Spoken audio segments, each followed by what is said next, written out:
Everyone, today I'm going to be showing you how I made this delicious vegetable sauce. I'm going to be showing you in two ways. The options that you can have if you're a vegetarian. My olive oil. I usually don't measure. It's olive oil, so we're all good. Just put a little, because I don't like too much oil on my food. So that much. So now I'm going to be adding in salt. The 1 tablespoon salt. Or you can start with half tablespoon or 1 teaspoon salt.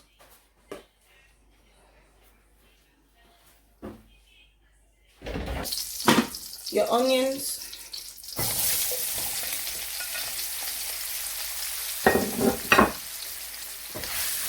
Stir it for a while.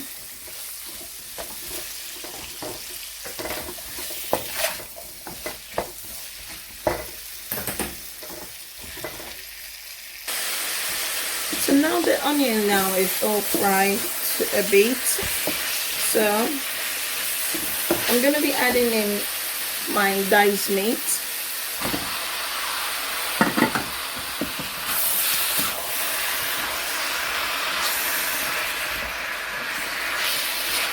So I usually like to fry my meat with the onions together, so that the meat can absorb from the onions some nice flavor. So you can start by frying your you can start by cooking your meat first, follow with the onions. So either way, as I told you from my previous video, it doesn't really matter how you put these things together. The most important thing is the final stage. So you can start with the meat or you start with the onions. At the end of the day, both the onions and the meat will still be cooking together for a while before all that ingredient comes in.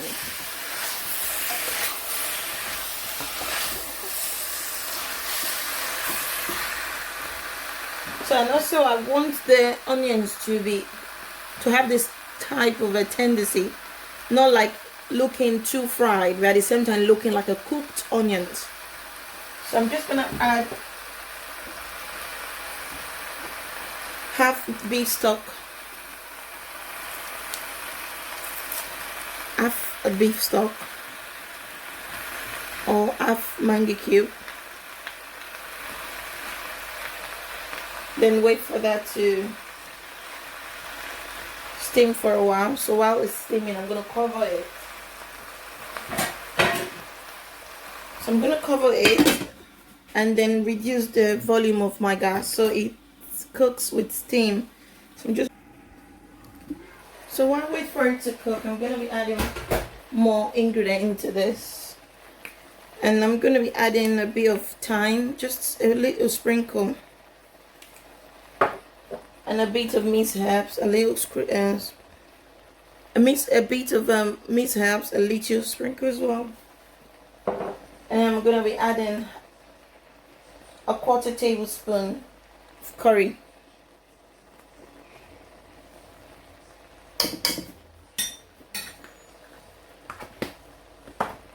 So that's it. You can add more things. If you want to add ginger powder, garlic powder, feel free to do that. And for the beef part, if you're vegetarian, you just need to put mushroom into it. So I'm going to be putting, my mushroom is a bit tender because I left it in the freezer for some days. So it just came out from the freezer now looking like, please leave me alone. That's how the mushroom is looking like.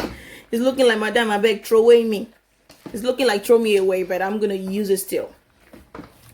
So, because the freezer changed the texture, so I'm going to put it last. So you see now the beef is all brown now. If you taste the beef the way it is now, you're going to have this sugary taste because of the onions. So now the onions as well is just tender cooked, not like roast fried. So so the way I cook it now, it didn't reduce the volume of the onions, so the onions is still looking quite a lot, and that's what I want, because after a time it's gonna melt still. So you still cook it for some time, and be sure to taste Yeah, if the salt and the mango cube we put in there is okay. So I'm going to be adding the other piece of my mango cube, so making it one stock that I've used now. Still, this vegetable stock I'm doing now can go with anything. Go with yam, potato, rice.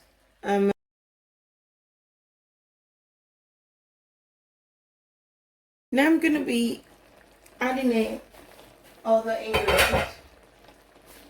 So now the meat is cooked now, and the onions is well tender, well cooked.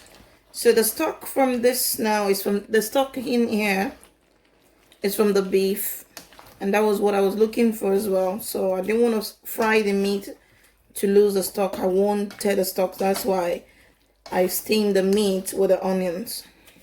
So I'm gonna increase my stove back to 3 now. So the next thing I'm gonna be adding in is my spring onions and my red and green bell pepper.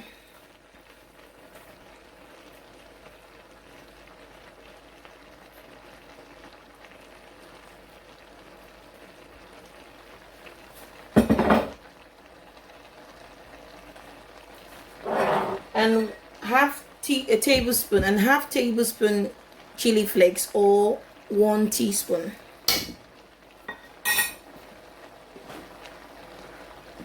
And then you stir for a bit.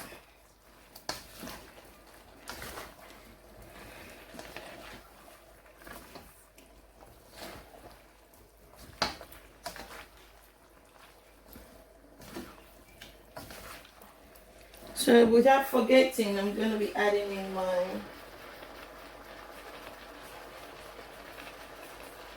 my yellow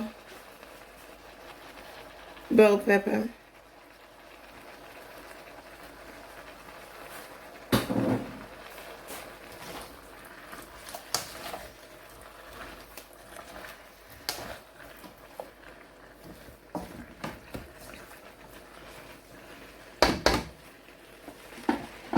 So I'm going to leave that to cook for a while.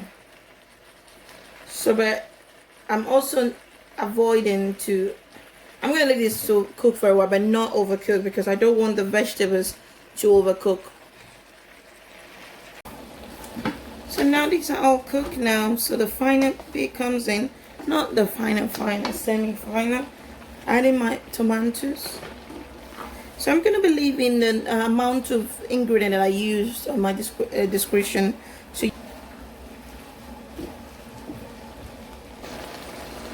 So it's coming into a fine boil. So I'm just going to stir this for a while. Remember I told you about my mushroom I put in the freezer. So when it came out, it was not looking like, please throw me away. But I'm not going to throw you away. So it was more than this. I think the freezer kind of shrink it. I'm not going to put it in the freezer anymore. And I didn't know I was going to use it this early. I would have just left it in the fridge. That's it. I'm going to add the mushroom. So you buy a fresher one. And you can use as many as you want. And also, for a vegetarian, all you need is the mushroom or any other alternative meat you have. So this recipe is for vegan and no vegan, but for the vegan you have to for the vegan, no meat and no beef stock. What you need to use is vegetable stock, and use any other alternative meat you use. So that's just it. The same method, excluding the meat and the beef stock for vegetarians. So I don't want the vegetable to overcook, and also I don't want my tomato to melt. So that's the reason why I'm going to be using a thickening to fasten the process. Because if I want to wait for this water now to dry out, it's going to make my vegetable overcook. And I need a stock as well, so I don't want my vegetable stock to be dry. So now I'm going to be adding in thickening to help it not to overcook whilst I'm waiting to waiting for it to thicken itself. So just to help it so it doesn't overcook while I'm waiting for it to thicken itself. So if you want it to thicken itself, you're gonna have overcooked vegetable, and you can't go draining the water out now, because then what's the essence of the sauce if the water is not there like plenty river? So the matter here now be saying, I like the way it's boiling, so it's a good time to add in my thickening. Okay. The more corn flour you use, the more thickening your sauce is gonna be looking. So I'm just gonna be adding 2 tablespoons corn flour. You can use any other alternative thickening you have in your house. So there we go. So you have to like stir first. You see, I put a hole in the middle to turn this, so you can take control of the thickening. Yeah, and then you just stir it, and then you switch off your gas or your stove. There you go. Isn't this looking delicious? So you see, the sauce I made now can go well with anything: rice, plantain, yam, potato, spaghetti, plantain, cocoyam. It goes well with anything. It's a perfect sauce for a very delicious meal.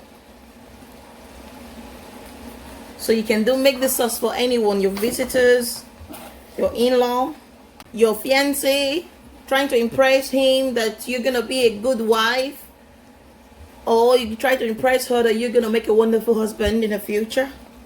That's a nice meal, even for your date. So that's it, guys. That's your sauce.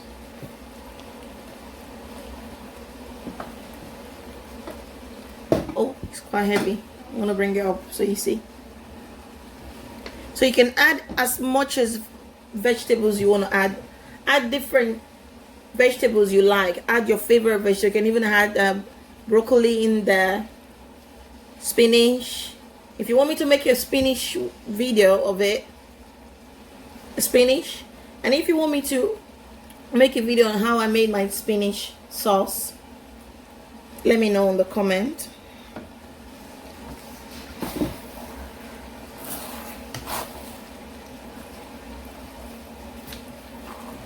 So that's it, guys.